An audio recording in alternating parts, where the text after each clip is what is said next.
Saudara, bacaan Injil pada minggu hari ini kita ambilkan dari Yohanes pasal 14.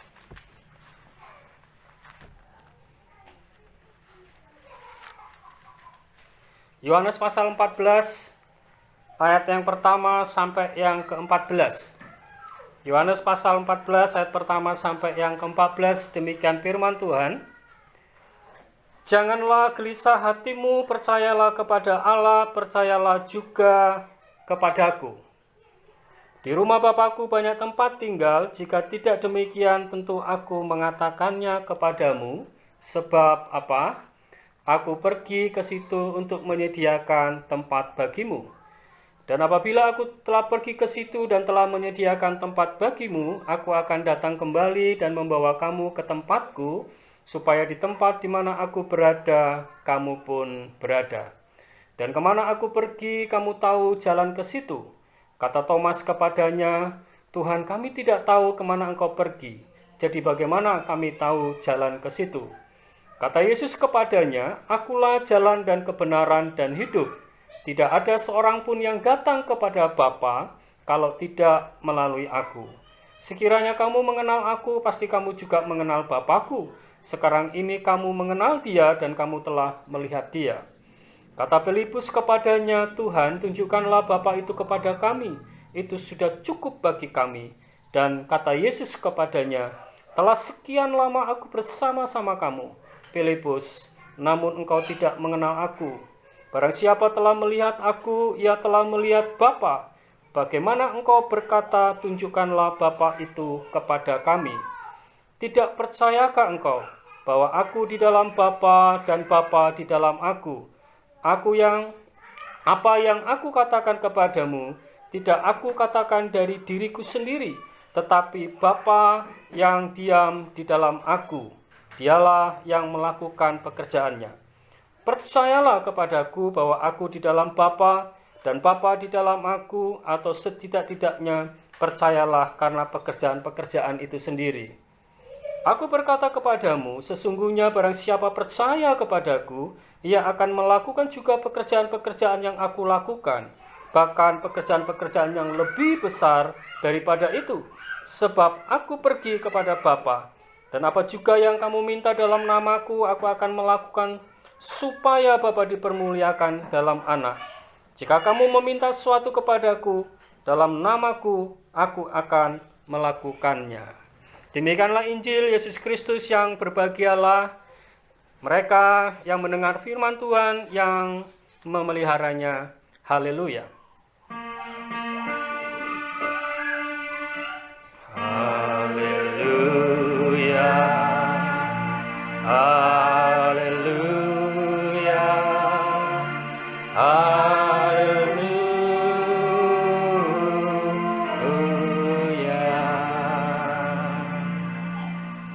Salam saudara, selamat pagi. Kalau orang Kristen panggilnya salam, kalau orang Indonesia selamat pagi. Sama-sama mengucapkan salam. Saudara, hari ini sangat luar biasa temanya, ya, yaitu tentang bersaksi dan berkarya bagi Tuhan. Bersaksi, berkarya bagi Tuhan. Satu tema dan impian yang besar, ya kan? Bisa bersaksi, bisa berkarya bagi siapa? Bagi Tuhan. Ya kan? Yang kita saksikan, yang kita kerjakan itu ya berkarya, yaitu bagi siapa? Bagi Tuhan. Berarti satu pekerjaan yang besar yang kita lakukan, yaitu proyeknya Tuhan. Nah, kita landasi dengan ayat ini, bagaimana kita bisa bersaksi dan berkarya bagi Tuhan. Ya kan? Kita disuruh ini dengan iman kita, bahwa kita kan tujuannya kan dengan iman kita bisa bersaksi, berkarya di tengah-tengah masyarakat, di tengah-tengah kehidupan kita. Jadi pertanyaan yang terpenting sebenarnya sebelum sampai kita berkarya dan bersaksi, sebenarnya ada sesuatu yang harus kita lihat dulu dari ayat ini. Kita langsung ke Yohanes pasal 14 ayat 12. Dikatakan demikian, aku berkata kepadamu, sesungguhnya barang siapa percaya kepadaku, ia akan apa? melakukan juga pekerjaan-pekerjaan siapa? Pekerjaan-pekerjaan aku lakukan. Yesus berkata apa? Kalau engkau percaya kepadaku, Yesus katakan apa? Kalau engkau percaya kepadaku, maka engkau bisa melakukan pekerjaan-pekerjaan yang apa? Yang aku lakukan. Bahkan katanya, pekerjaan-pekerjaan yang lebih besar daripada itu, sebab aku pergi ke rumah Bapa. Maksudnya begini, kalau saudara jadi orang Kristen, percaya kepada Yesus Tuhan, ya toh, maka saudara bisa melakukan pekerjaan-pekerjaan yang pernah dilakukan Tuhan Yesus. Malah justru Yesus berkata apa? Bahkan lebih besar dari pernah yang kukerjakan. Saudara coba kita mengangan-angan coba. Pernah baca Alkitab toh? Tuhan Yesus pernah ngerjakan apa di dunia ini? Ya? Menyembuhkan orang sakit. Ya toh? Menghibur orang yang susah, membangkitkan orang mati, memberi makan 5.000 orang. Lah pertanyaannya kita adalah, Yesus ngomong, kamu bisa melakukan itu kalau engkau percaya kepadaku. Benar tuh ayatnya tuh? Benar ini ayatnya tuh? Kalau engkau percaya kepadaku, engkau akan bisa melakukan pekerjaan-pekerjaan yang aku lakukan, kata Tuhan. Lah jadinya mau cuman, wah, nak kau nyembuhi orang sakit, bangkitkan orang mati, wah terlalu muluk, terlalu tinggi mungkin pikiran saudara, nggak nyandak gitu ya. Tapi pertanyaannya sederhana seperti ini. Kenapa ketika kita berdoa, kenapa kita meminta sesuatu kepada Tuhan, ya kan? Ada sesuatu yang mengganjal, yaitu apa? Allah itu nggak hadir di dalam doa kita. Ketika kita berseru kepada Tuhan, Tuhan tidak hadir di tengah-tengah kita. Ya kan? Jangankan melakukan apa yang dikerjakan Tuhan Yesus, kehadiran Allah aja di tengah-tengah kita berdoa, kita bergumul, di tengah-tengah keluarga kita aja masih kita pertanyakan. Jadi kalau temanya misalkan bersaksi dan berkaya bagi Tuhan, nanti dulu. Ya kan? Nanti dulu. Ini luar biasa, ya kan? Tetapi ada sesuatu yang mengganjal. Apakah kehadiran Tuhan dalam diri kita sudah boleh nyata? Ya. Apakah firman Allah di Yohanes pasal 12 ini, kita kan disuruh bekerja, pekerjaan-pekerjaan Tuhan. Pengennya kita bersaksi kan melakukan pekerjaan-pekerjaan Tuhan, ya kan? Tapi ketika kita melakukan pekerjaan-pekerjaan Tuhan, hadir Allah nggak di sana? Tuhan hadir nggak dalam pekerjaan-pekerjaan itu? Ya, saya pengen beberapa khotbah mulai dari awal sampai sekarang. Saya nggak pengen semua kita menjadi orang Kristen yang biasa cuma mendengar firman Allah, tapi kita tidak tahu caranya bagaimana kita melakukan firman Allah. Ya, mulai kadang-kadang sampai khotbahnya agak pedes, ngeloroke hati, itu udah apa-apa. Ya kan, supaya kita ngerti. Ya kan, ketika kita setelah ibadah kita laku, apa yang harus kulakukan? Saudara ingat, dikatakan di sini jikalau engkau percaya, ya toh? Jikalau engkau percaya kepadaku, kamu akan bisa melakukan pekerjaan-pekerjaan yang aku lakukan. Tapi pertanyaan kita adalah, kenapa kita nggak bisa melakukan pekerjaan-pekerjaannya Tuhan Yesus? Kenapa kita tidak bisa menyaksikan kehidupan kita sesuai dengan pekerjaannya Tuhan Yesus di tengah-tengah masyarakat dan keluarga dan gereja? Malah adanya permusuhan, pertengkaran, yaitu perselisihan. Berarti kan Tuhan Yesus nggak hadir. Ya kan? Sebabnya apa? Saudara mau kasih tahu rahasianya kepada saudara. Ya. Orang percaya tidak cukup. Ya. Di dalam kehidupan kekristenan, dalam kita menyaksikan kehidupan kita di tengah-tengah jemaat, di tengah-tengah masyarakat, di tengah-tengah kehidupan bermasyarakat, percaya kepada Tuhan itu memerlukan apa? Iman. Jadi saudara pasti akan sakit hati kalau mengatakan panjenengan semua tidak percaya sama Tuhan. Pasti percaya semua orang Kristen. Kalau ditanyain, saudara percaya sama Tuhan Yesus? Percaya. Apa? Sebagai Tuhan dan Juru Selamat. Siapa Tuhan Yesus? Aku percaya Dia sebagai Tuhan dan Juru Selamat.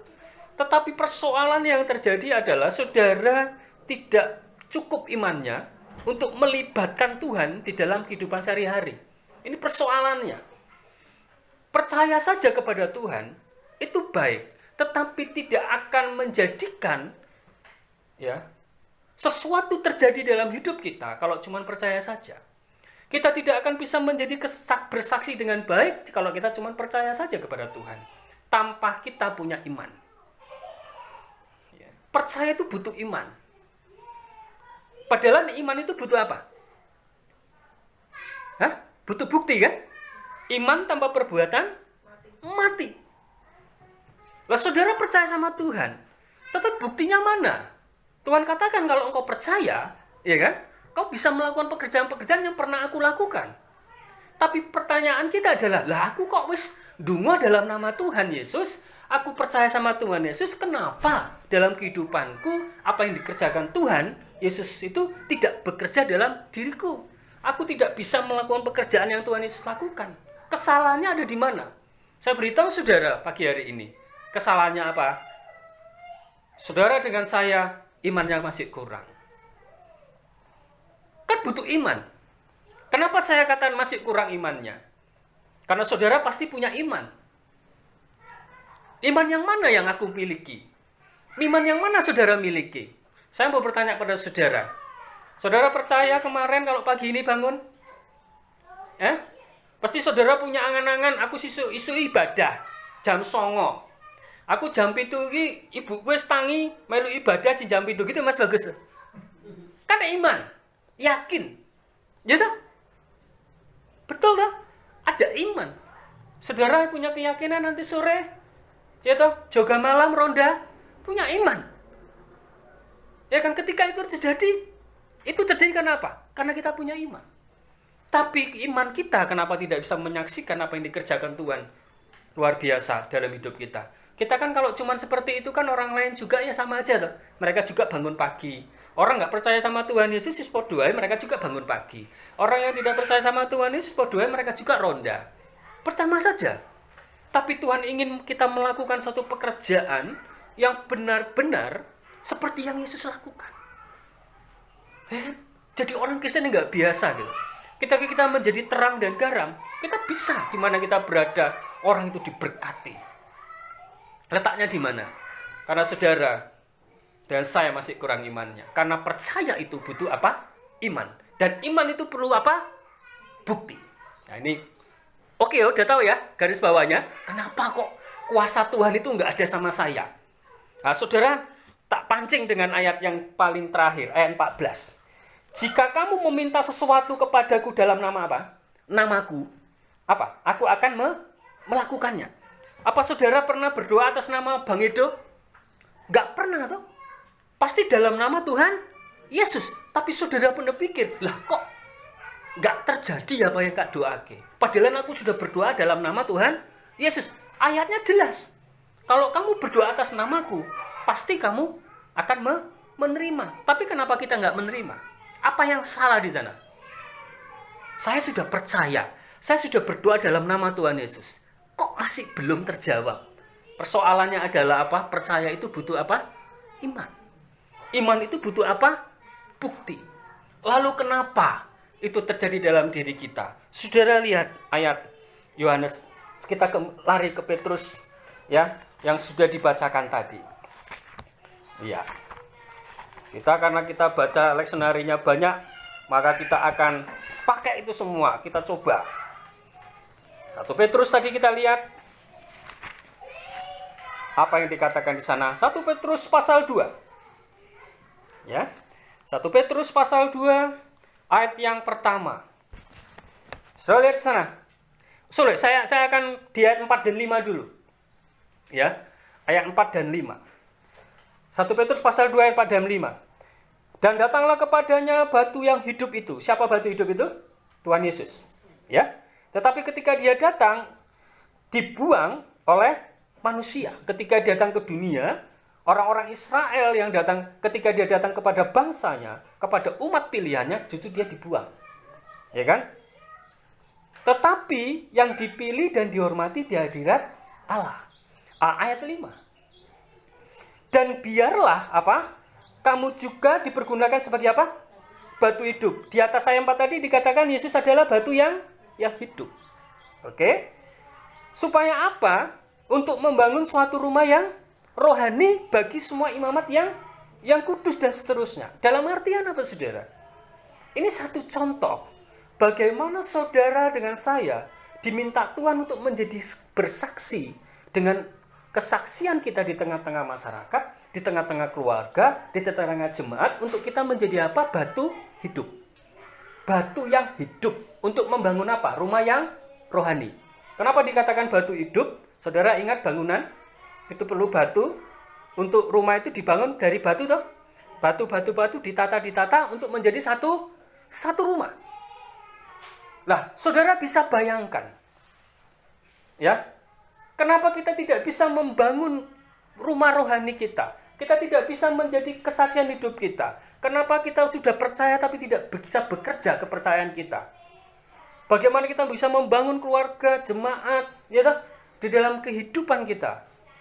Dikatakan di sana ini menjadi apa? Bangunan rumah rohani dan menjadi suatu imamat yang kudus. Imamat yang kudus itu jemaat yang kudus. Ya, imamat yang kudus, orang-orang yang dikuduskan Tuhan. Saudara, kesalahannya di mana? 1 Petrus pasal 2 ayat 1. Dikatakan apa di sana? Karena itu buanglah segala apa? Kejahatan. Segala apa?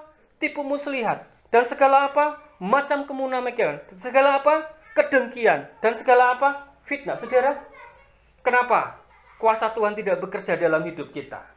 Kenapa kita berdoa dalam nama Tuhan Yesus tidak bekerja dalam doa kita? Kenapa kita sudah percaya tapi tidak bisa mengerjakan pekerjaan-pekerjaan yang Tuhan bisa lakukan itu? Karena apa? Karena kita menjadi batu hidup. Tetapi hidup kita sebagai orang percaya, imannya tidak dibuktikan sesuai dengan kepercayaan kita. Yang ada iman kita buktikan dengan ayat yang 1 tadi apa? Iman kita buktikan dengan apa? Segala kejahatan. Segala apa? Tipu muslihat. Segala apa? Macam kemunafikan. Segala apa? Kedengkian. Segala apa? Fitnah. Saudara bisa bayangkan, lah itu bukan iman Bang itu. Saya mau beritahu saudara, iman itu dibuktikan dengan apa? Perbuatan. Dari perbuatanmu lah orang tahu imanmu seberapa. Ya, saudara nggak usah bisa memikir iman iyalah, imanku 1 meter, 2 meter, 1 senti, tidak saudara. Dari perbuatanmu lah orang tahu seberapa imanmu. Dari situlah Tuhan akan mengukur kepercayaanmu kepada Tuhan. Dan disitulah baru Tuhan akan bekerja. Mari saudara, saya ajak bersama-sama. Kalau Tuhan menginginkan kita bisa menjadi membangun keluarga kita menjadi bangunan rohani. Ya, keluarga kita menjadi bangunan rohani. Tetapi di dalamnya, di dalam keluarga kita masih ada segala kejahatan. Ya toh? Senengnya ku suami istri, anak dengan orang tua, anak-anak di antara anak-anak dengan orang tua. Mikirnya mau kejahatan aja. Piye carane menjatuhkan satu dengan yang lain. Piye carane supaya orang yang lain itu bisa celaka. Yang kedua kita lihat bagaimana tipu muslihat. Ngapusi. Yaitu bojone ngapusi apa? Istri ngapusi suami ngapusi istri, anak-anak mengapusi orang tua ngapusi anak. Saudara bisa bayangkan. Ya, terjadi seperti itu. Apalagi dikatakan di sana, segala macam kemunafikan. Saudara lihat Yudas. Yudas itu nyium Yesus, ya dah? Benar enggak? Kurang apa? Saudara sujud di hadapan Allah setiap hari, baca Alkitab, ya dah? Karo Yesus cedak banget. Nanti nggawa Alkitab, khotbah nganggo Alkitab, ya dah? Hah? Tapi tetap cium Yesus, tapi munafik. Di belakang apa? Pengkhianat. Hah? Saudara nanti akan belajar kemunafikan itu. Ya. Kemudian ada kedengkian. Dengki itu benci. Ya sama suami benci, sama istri benci, sama orang tua benci, sama anak-anak benci, karo tonggone benci. Ya kemudian apa lagi? Fitnah. Wah, ini parah saudara. Apapun yang saudara dengarkan dari orang lain, gak usah melibatkan dirimu dengan orang lain. Mau benar atau tidak benar, gak pernah menambahi. Saudara-saudara gak bisa menolong, ya gak usah, bisa menengahi. Gitu. Sejauh saudara bisa menolong baru komentar, tapi nggak bisa menolong, yang penting didoakan. Benar nggak? Fitnah itu kan sesuatu yang tidak benar disampaikan, sesuatu yang benar disampaikan sesuatu yang tidak benar. Kata orang itu kan fitnah lebih kejam dari pembunuhan. Kenapa dikatakan demikian? Ketika kita memfitnah orang, semua orang tidak suka dengan orang yang kita fitnah. Dimanapun orang itu berada, orang itu dianggap tidak bernilai dan tidak berharga. Dalam artian, podo wae wong mati. Ya dah? Saudara hati-hati. Saya mau bertanya pada saudara, kalau keluarga saudara bangun dengan cara seperti ini, bangunan itu menjadi bangunan apa? Jadi rumah yang ada bangunan rohani apa rumah yang ada bangunannya setan? Setan, saudara. Saudara tidak akan bisa membangun rumahmu dengan bangunan rohani. Hati-hati. Kalau sudah dibangun seperti itu, anakmu juga akan membangun ke depannya dengan cara yang seperti itu. Kenapa? Karena anak-anak kita belajar dari kita. Inilah yang menjadi pergumulan bersama. Ya, dalam keluarga. Kenapa keluargamu tidak diberkati? Kenapa keluargamu Tuhan tidak hadir di tengah-tengah keluargamu? Karena persoalannya di dalam keluargamu kamu pelihara yang seperti ini. Yang kedua, kita bicara soal gereja. Dual imanat yang kudus. Bayangkan kalau gereja, di sana ada apa? Kejahatan. Ya toh? Kejahatan apa saja? Gereja tinggi bisnis, ya toh? Hah? Kan ada orang itu di gereja. Dia senangnya berbisnis, di gereja ya berbisnis. Ya toh? Dia senangnya makelaran, ya di gereja digawe makelaran. Ya kan? Saudara, hati-hati dengan segala kejahatan. Kemudian apalagi di sana kan? Ada tipu muslihat, nang gereja saling ngapusi, ya toh? Was pokoknya ngomonginnya karo jemaate, pokoknya ngomonginnya karo pendetone, pokoknya ngomonginnya karo majelise, pokoknya ngomonginnya karo komisine, wis ora apa-apa, apusi wae, ora ngerti. Wop. Gereja dibuat seperti itu, saudara. Dikatakan lagi sinalah, segala macam apa? Kedengkian, benci, jemaat membenci jemaat, majelis membenci jemaat, jemaat membenci majelis, jemaat membenci pendeta, pendeta membenci jemaat. Kacau balau, saudara. Hah? Ada lagi fitnah di dalam gereja. Wah, ngene. Saya jadi bingung, ini gereja apa? Hah? Kalau misalkan kita bangun gereja kita seperti ini, jadi apa gerejanya? Jadi gereja setan, saudara. Mulai tidak diberkati. Isine mung kaya ngono to. Apa bedanya saudara di pasar sama di dunia preman daripada seperti ini? Lebih mulia teman-teman kita di preman. Mereka jujur, masalah ora jujur. Gelut ya gelut. Masalah urusannya carry. Kenapa? Kejujuran mereka boleh. Mengapusi tembak mati. Kita di gereja yang namanya kudus, yang hebat, terjadi seperti ini. Saudara bangun jemaat. Kalau saudara ingin menjadi bersaksi dan berkarya bagi Tuhan, lakukan hal ini. Supaya kuasa Allah bekerja. Lihat kemunafikan. Saudara yang sudah saudara baca tadi di ayat yang tadi, di Kisah Para Rasul ya. Saya akan coba memakai apa yang kita baca. Supaya saudara bisa tahu.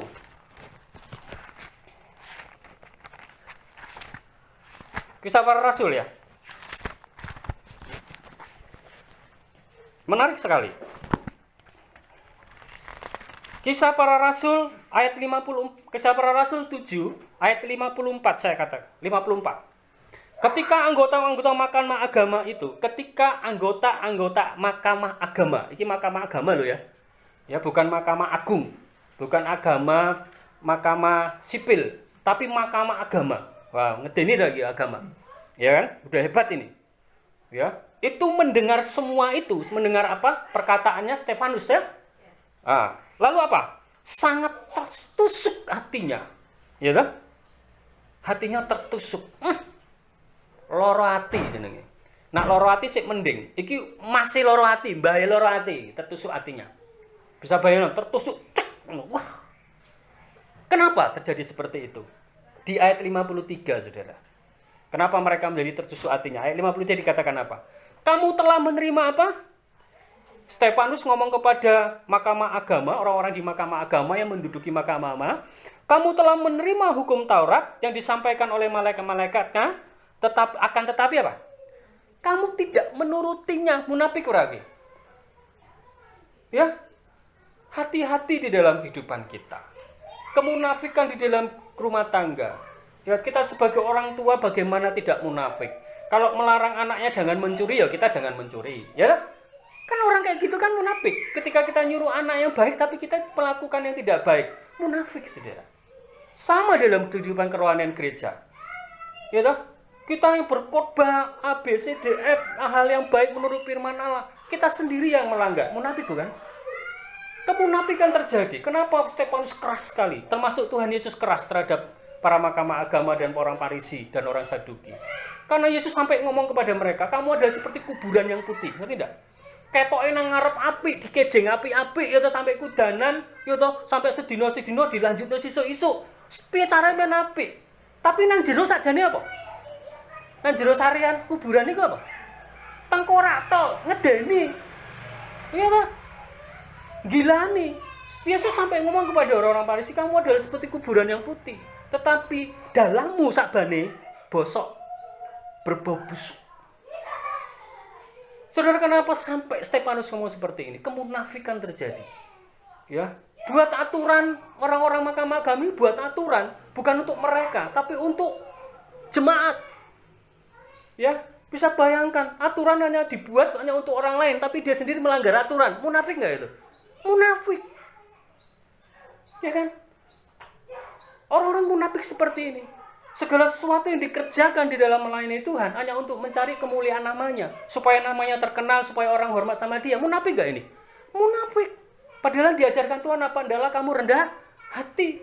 Hendaklah kamu apa? Melayani, bukan dilayani. Ajarannya jelas, tapi tidak dilakukan. Munafik nggak ini? Munafik. Saudara bisa bayangkan apa yang terjadi dalam keluarga kita, terjadi dalam gereja kita, kalau masih ada yang namanya kedengkian, kalau masih ada kemunafikan, kalau masih ada fitnah, kalau masih ada kejahatan, ya, kalau masih ada apa? Tipu muslihat. Itu adanya di mana? Bukan di pikiran, tapi di hati. Ya. Ada di hati itu semua. Lah, kalau apa yang kita lakukan itu adalah dari mana? Dari hati. Perbuatan kita itu kan dilihat apa sisi hati kita kan dari perbuatan kita, toh? Di dalam hati. Kalau hati kita masih ada seperti itu, saudara tidak akan bisa membangun kehidupan yang baik. Kenapa? Karena Allah tidak bisa tinggal di dalam hati yang seperti itu. Lah ngopo kok itu nggak boleh? Persoalannya Tuhan ingin ada di dalam hati kita, tapi masih ada kejahatan-kejahatan seperti itu, Tuhan nggak mau tinggal. Padahal Tuhan ingin tinggal di dalam hati kita, tapi kalau ada masih seperti itu, Tuhan nggak bisa. Karena Tuhan risih, dan Tuhan nggak bisa dicampur dengan kegelapan. Saudara, hari ini, saudara diminta untuk bisa menyaksikan iman saudara, berkarya dan bersaksi bagi Tuhan. Tetapi sebelum saudara melakukan itu, saudara perlu bertanya, aku ki wis suwe dadi wong Kristen, tapi kenapa aku tidak bisa melakukan pekerjaan-pekerjaan yang Tuhan Yesus lakukan? Coba dikoreksi hati kita. Apakah karena masih ada di antara itu semua? Kalau tidak ada terdaftar di situ, yaitu ada kalimat segala kejahatan. Wis apa saja yang jahat. Ya tak? Kedua, bagaimana kita bisa membangun gereja supaya gereja maju? Coba dikoreksi. Apakah masih ada permusuhan, dengki, yaitu saling menyalahkan, saling menjatuhkan? Kemunafikan terjadi di sana, kebencian terjadi di sana. Saudara, kenapa Tuhan tidak bekerja? Padahal Tuhan mengingatkan kita apa? Luar biasa. Kembali ke Yohanes. Saya mau ajak saudara supaya diberkati Tuhan. Yohanes pasal yang ke-14 ini, lanjutannya ayat 13. Ayat 13. Dan apa juga yang kamu minta dalam namaku, aku akan apa? Lakukan. Supaya apa? Bapa dipermuliakan di dalam anak. Ayat yang ke-14 diulangi lagi sama Tuhan Yesus. Kalau Tuhan Yesus ngomong sampai 2 kali ini penting, saudara. Jika kamu minta sesuatu kepadaku dalam namaku, aku akan apa? Lakukan. 2 kali Tuhan ngomong, kowe njaluk apa wae. Kalau di dalam namaku wis tok tak kasih, tak wenehi. Kalimat apa aja itu kan semua toh. Kamu pingin apa? Sugih, kaya, sehat, gitu? Sukses, punya pekerjaan yang mapan, punya karir yang mapan. Tuhan katakan apa saja wis daftaran. Aku akan melakukan, tapi kenapa tidak bekerja dalam hidup kita? Saudara ingat firman Allah. Ya. Sebelum saudara menyaksikan berkarya bagi Allah di tengah-tengah masyarakat, lihat apakah saudara sukses selama ini menjadi orang Kristen dan bisa berkarya dan menjadi saksi. Kalau tidak bisa, mandek dulu, bereskan dulu hidup kita. Saudara dengan saya diminta Tuhan menjadi apa? Batu bangunan untuk bangunan yang rohani. Mari bangun. Keluarga kita bangun dulu. Hati kita beresi. Keluarga kita bangun. Gereja kita bangun. Saudara yang mendengarkan pada saat pagi hari ini, ayo kita mulai dari diri saudara dengan saya. Ya, kita bangun dalam keluarga kita masing-masing. Punya anak yang bandel, dikasihi, jangan justru dimarahi, dionek-onekke. Ya kan, biar caranya supaya kita kasih itu terus ada. Ya. Kalau kita ada di gereja, kita memulai, kita yang mengasihi semua orang. Ya kan? Kita yang mengasihi semua orang, siapapun. Tujuan kita bergereja untuk apa? Menjadikan orang yang tidak baik menjadi baik. Tuhan Yesus berkata apa? Aku datang bukan untuk orang yang sakit, gitu. Aku datang bukan untuk orang yang sehat, tetapi untuk orang yang sakit. Jadi kalau saudara melihat di gereja ada orang yang jelei, membuat saudara tidak suka, membuat karakternya nggak baik, sifatnya nggak baik, hati kita itu harus berpikir, Tuhan, kenapa kok orang ini ada di lingkungan saya? Tuhan cuma mau pesan sama kita, justru ketika kamu hadir di tengah-tengah dia, ada di dekat dia, kamu temannya dia, supaya kamu bisa mengubah orang itu. Kita? Lah apa artinya saudara dengan saya kalau bergereja kemudian melihat orang kayak kita tinggal? Memangnya saudara bisa masuk surga dengan melakukan seperti itu? Saudara munafik kan? Munafiknya di mana? Lah kowe wis diampuni oleh Gusti Allah. Saudara itu sudah diampuni Tuhan dengan menebus dosanya di kayu salib. Yesus bisa mengampuni. Stefanus bilang apa ketika dia dirajam? Tuhan, jangan limpahkan kesalahan ini kepada mereka. Bahasanya persis ketika Tuhan disalib toh. Tuhan, ampunilah mereka karena mereka tidak tahu apa yang mereka perbuat. Kalau saudara tidak mengasihi orang lain, saudara tidak mau mengampuni orang lain, tidak baik terhadap orang, saudara munafik. Kenapa? Lah kowe iki wis saudara sudah diampuni Tuhan Yesus. Tuhan Yesus menerima kamu apa adanya, segala dosanya ditebus, tapi saudara tidak bisa mengampuni orang lain. Munafik enggak itu? Saudara, mari kita hidup dengan baik. Ayo kita bangun mulai sekarang. Saudara yang di tempat ini dan juga saudara yang ada di live streaming, yang di Zoom, ayo bangun keluarga kita. Saudara di gereja lakukan sesuatu yang baik, ya. Jadi orang yang baik menerima semuanya. Ya, benci sama orang itu jangan benci orangnya, benci karakternya. Jadi kalau saudara benci karakternya, saudara punya kerinduan untuk apa? Mengubah. Kalau benci orangnya, yaitu namanya membunuh. Bener loh? Ya wis ketemu wongnya sogah. Tapi kalau saudara benci karakternya, seperti saudara mungkin dulu punya anak, wah iki anakku kok bandel tenan. Saudara benci sama anak panjenengan, pasti panjenengan usir kon mulai, lungo. Delok wajahnya sepet, ya. Tapi kalau saudara benci karakternya, ketika melihat anak panjenengan cenderung sedih, Tuhan, anakku meta apa ke? Tuhan tolong saya supaya anak saya bisa berubah. Gitu toh. Sama ketika saudara misalkan di jemaat, di tengah-tengah masyarakat, Tuhan tolong saya. Bagaimana menolong orang ini bisa sadar? Bagaimana supaya orang ini bisa baik? Ya kan? Ini berlaku untuk semua. Apa saudara merasa kalau saudara majelis, saudara pendeta, saudara melayani sudah hebat? Tidak. Kalau saudara masih punya kebencian dalam hatimu, masih ada fitnah, masih ada penipuan, masih ada kejahatan, kayak ada munafikan, dengki, saudara belum sampai dikatakan hamba Tuhan. Hati-hati dengan jabatan ini. Ya, di jabatan Tuhan kita sama. Tuhan katakan apa? Ayat ini tidak berkata, kepadaku hamba Tuhan, kepadaku pendeta, kepadaku majelis, kepadaku orang yang melayani, kepadaku tidak.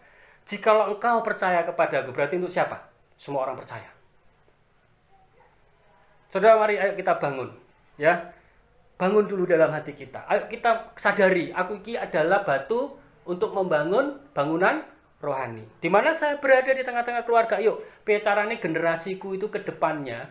Supaya apa? Bisa rumah ini menjadi rumah yang bangunan-bangunan rohani.